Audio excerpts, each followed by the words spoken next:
went in for the routine mammogram on October 31st, which I thought was routine, which I do yearly.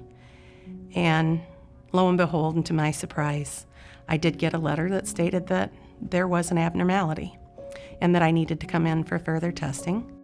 And so, okay, and on November 27th, I got the phone call, and they asked me if I could please come in. And I said no. I said, I won't do that. I said, you tell me here and now.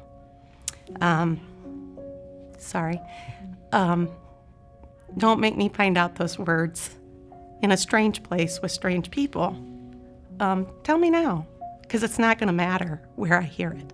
And I'd much rather hear it in the comfort of my own home. So they did, and they said it's cancer. And it was the punch to the gut that you'd never expect, even though in the back of your mind, you know someday you may deal with it.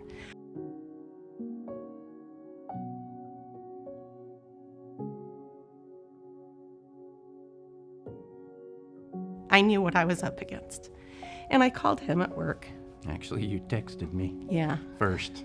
Yeah. With just the words, I have cancer. As she said, that's kind of I didn't know what to do then. I just stared at my phone for a couple minutes and before she called me. And I just had no clue where to go from there, what to say, what to do. I hadn't had 24 hours to process that I had cancer. And I walked in and I saw this huge smile on this oncologist's face. And she was happy. She was elated. She was joyful, is the best way I can describe it. And it was very confusing for me. Why was she so happy? Why was she smiling? I didn't find anything to smile about. And she had asked me about my history, and I said, yes, I do have 2 grandmothers that had had mastectomies, but neither one had lost their life from them. And to my knowledge, they had never had chemotherapy, and they did live longer lives, and when they passed, it was not from their cancer. And I had a mother who was still alive today that had cancer as well. And so I did know that was in my corner. And she said, well, you need a double mastectomy. And I said, now this was before we had any other tests done other than just a mammogram, an ultrasound, and a biopsy.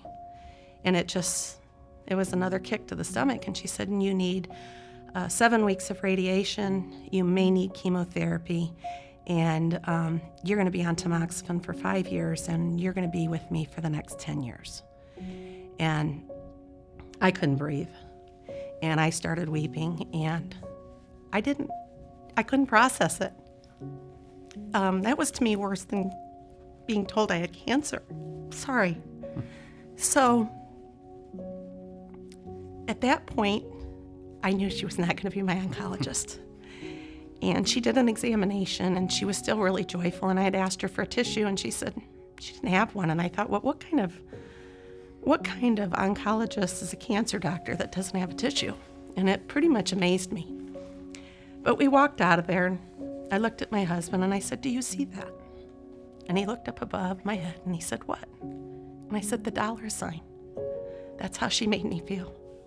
I said, my cancer is nothing but money to her, and my life is not meaningful to her. And I am now how much money she can make off my life. And I said, and she will not be my doctor. And he said, I honor that. I did my research on this facility where I was going to be told I had to have radiation. I did my research on the best surgeon in our area, which she was. And I battled my insurance, and that was a biggie for me because my insurance battled me the whole way. And we thought we had good insurance. And I wrote a lot of appeals, and I fought hard to get my surgeon. And they told me that if I had my surgery in 2017, they would pay for it. But if it was after 2017 and into January or into 2018, they would not.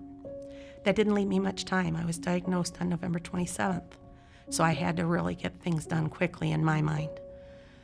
So at that point, I did go meet with the surgeon, and she gave me some hope, and she said, you do not need a double mastectomy. She said, at best, you need a lumpectomy. And she said, and it is my wish and my job to leave you as intact as you arrived, and I will do that. And she gave me her word, and I believed her. And she did. And not only that, but I know she did something very special for me, and she scheduled my surgery on December 26th, the day after Christmas.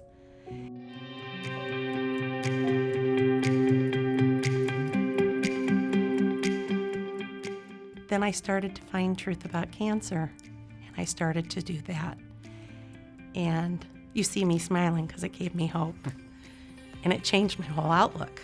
It was huge. Well, that's a fact. It was a very noticeable difference. It was as huge. Her and I began watching the series.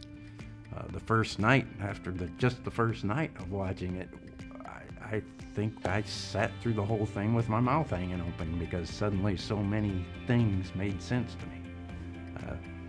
Just common sense, and the questions raised in there, the history of the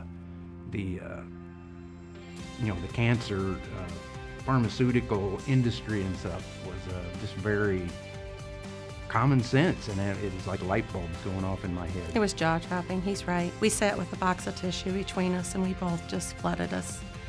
And I got to be honest with you, it wasn't for me. It was for all the people we knew that have lost their battles.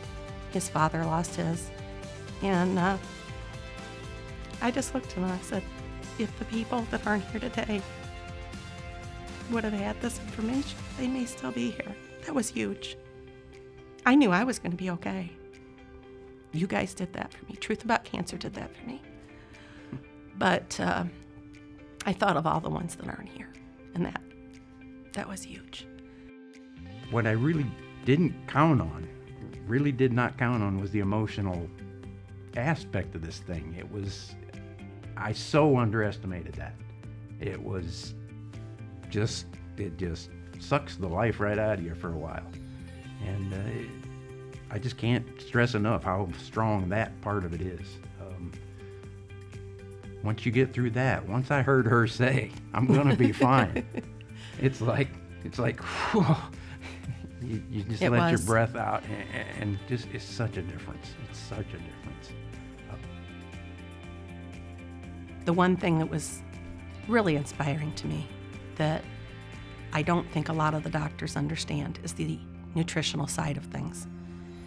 And when I found out that most doctors do not spend probably more than an hour on nutrition, the very next day I had to see my radiologist. And I thought, I'm just going to go in and ask. And I said, I have a question for you, and I don't want to offend you. I did really like him. He's a very nice gentleman. But I said, if you don't mind, could you answer a question for me? And he said, yes. I said, throughout the whole time you were going through school to become a doctor and become a radiologist, how much time did you spend on nutrition? He said, honestly, probably less than an hour. It's wonderful that we learned this nutritional side of this, and not only can it benefit you and I, but I said, we have 3 grandchildren, and it's going to help me to help them and help our children. And we totally cleaned everything out. We went totally organic.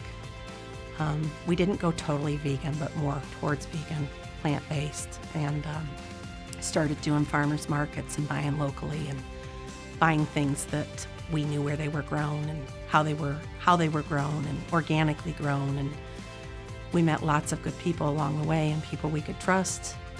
And I looked at myself through going through radiation as every night we watched Truth About Cancer and we made all these changes. And I did the essential oils, and I did the supplements, and I did all of it. And the truth, I had more energy than I had had in 15 years.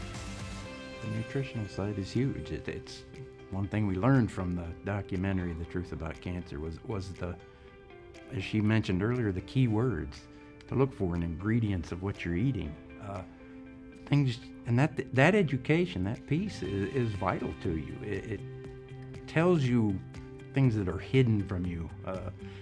You really get the impression that you've been lied to.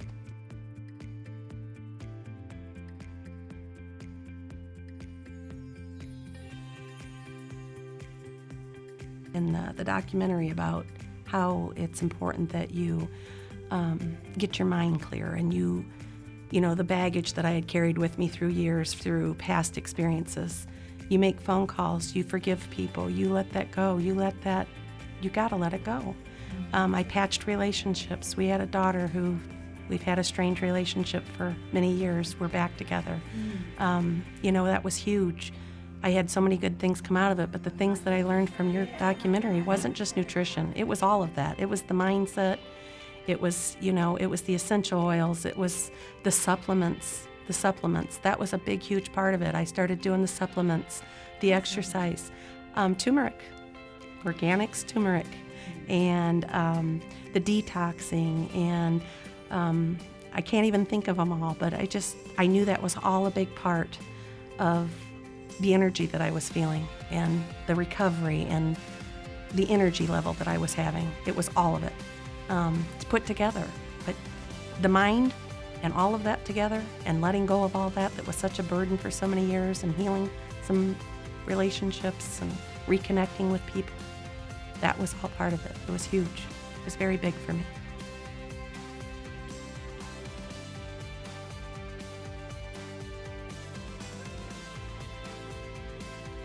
My diagnosis on November 27th of stage 1 ductal invasive carcinoma. Today I'm cancer-free and proud and happy to say so. And my life is better.